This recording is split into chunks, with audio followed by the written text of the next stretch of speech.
नमस्ते, हजुरहरूलाई स्वागत छ मेरो च्यानलमा। मैले आज लप्सीको क्यान्डी पाउको रेसिपी लिएर आएको छु। अब क्यान्डी पाउ बनाउनको लागि चाहिँ मैले यो लप्सीलाई चाहिँ उसिन्छु। हेर्नुस् त, मैले प्रेसरमा पनि हालिसकेँ। अब यसमा पानी हाल्दैछु। मैले आधा लिटर पानी हालेको छु। बिर्को पनि लगाइसकेँ। अब मैले यो 3 सिटी लगाउनको लागि हेर्नुस् त, मैले बोइल गरेर ल्याइसकेँ। अब यो लप्सीको चाहिँ यस्तो बोक्रो निकाल्नुपर्छ। अब म यो सबै बोक्रो निकालेर हजुरहरूलाई देखाउँछु। हेर्नुस् त, मैले सबै बोक्रो निकालिसकेँ। अब यसलाई चाहिँ म्यास गरेर चाहिँ यो सबै गुठलीहरू निकाल्छु। म हातले म्यास गर्छु, हात चाहिँ धोएर चलाएको छु।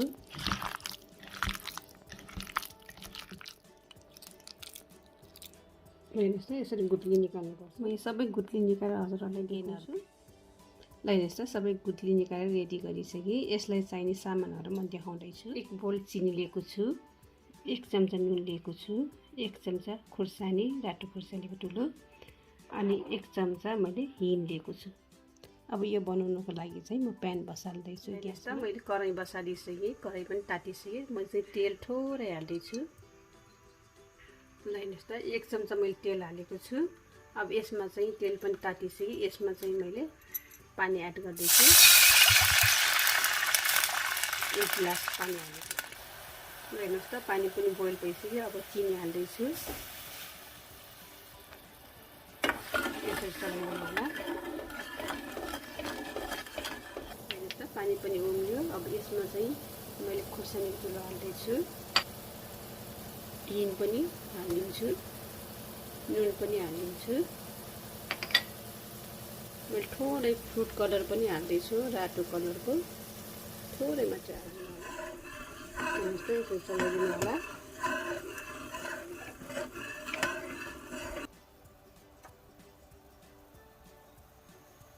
हेर्नुस् त, अब यो लप्सीको मार पनि हाल्दैछु। लप्सीको मार यसरी चलाइदिनु होला। फ्रुट कलर चाहिँ हजुरहरूसँग छैन भने नहाले पनि हुन्छ।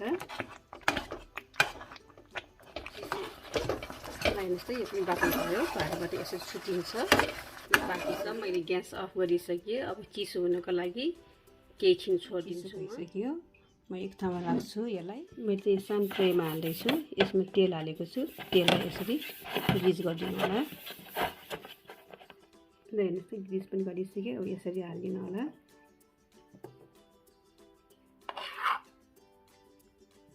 हेर्नुस् त, मैले सबै राखिसकेँ। अब यसलाई यसरी फिजाइदिनु होला। हेर्नुस् त, यो रेडी भयो। अब म केही दिनको लागि यो घाममा सुकाउँदैछु। क्यान्डी पाउ यो 20 दिनको भयो मैले घाममा सुकाएको। अब म यसलाई चाहिँ कट गरेर हजुरहरूलाई देखाउँदैछु।